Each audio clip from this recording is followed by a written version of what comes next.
As for the killings carried out supposedly in pursuit of police work, there is a usual explanation that the executions were done in the course of legitimate law enforcement operations. Nanlaban daw, nakipagbarilan daw, ng agaw daw ng baril habang nakaposas. Pero alam naman po natin na minsan ay style bulok na yang mga paliwanag na yan. We are aware of incidents of police rob-outs. We know about the shortcuts taken by some law enforcers in the guise of self-defense. The use of force, it appears in some cases, may not be necessary, or if necessary, was not proportional. We still have a system of law that processes and punishes wrongdoers. We have our Bill of Rights that accorded the right to be presumed innocent.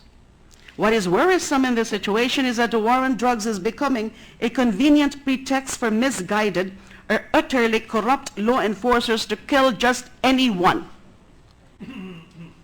Ang magagandang layunin ng gyera laban sa droga ay nasisira nitong mga karumal-dumal na pagpatay. Tandaan sana natin na ang pagpatay na walang katwiran at walang legal na basehan ay krimeng malinaw. Ito ay illegal. Ito ay immoral. I must admit, the public reaction to these executions is not in favor of those who oppose it.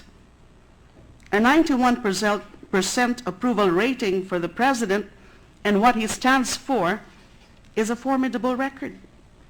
But we cannot base our reactions to these killings on the popularity of the president. Popular or not, murder must stop. S-T-O-P. Stop. Stop the killings now. There might not be a manifest public outcry, but there is definitely a seething undercurrent of remonstration against the disregard for human life. The killings have become so common, the mass media settled for fill-in-the-blank template news reports, differing only in the place, time, and name of the victim, if the victim even has a name. The what and the how remain the same. News write-ups carry the standard explanation for cardboard justice. But how are we exactly to know if the killings were simply cover-ups for the involvement of members of the police in the drug trade, or just simple cases of personal vendetta? Mr. President, drugs destroy lives, but we need not destroy lives to destroy drugs. Ang paggalang sa buhay ay hindi balakid sa pagsukpo ng droga at mga krimen. May mga paraan at mekanismo sa ilalim ng ating mga batas upang maisagawa ang gyera laban sa droga habang itinataguyod ang pangingibabaw ng batas at pag-iral ng karapatang pantao. Our legal arsenal is equipped. It should simply be strengthened to carry out the objectives of this war on drugs. The war on drugs can be waged without sacrificing the sacredness of life, obedience to the rule of law, and adherence to human rights. Freddy Aguilar once sang, "Higit sa lahat ay tao." And this is the biggest truth. Higit sa lahat ay tao, higit sa lahat ay buhay. Yes, Mr. President, indeed, we must wage this war against drugs. But there must be another way.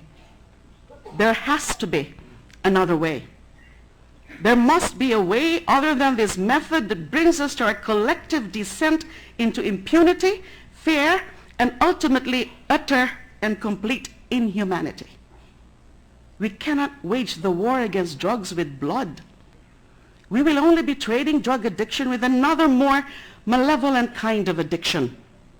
And this is the compulsion for more killings that have now included even the innocent. There are now more mistaken identities and collateral damage, and the proportion is rising. And why is the proportion of collateral damage rising? Mr. President, impunity, once unleashed, has no boundaries. It does not care who dies. It does not care who suffers. It does not care who the victims are. Impunity has no sense of right or wrong. It is as amoral as it is immoral. As a human rights advocate and human being, I plead to the government, this administration, and to the president. There must be another way. There has to be another way. We must find another way.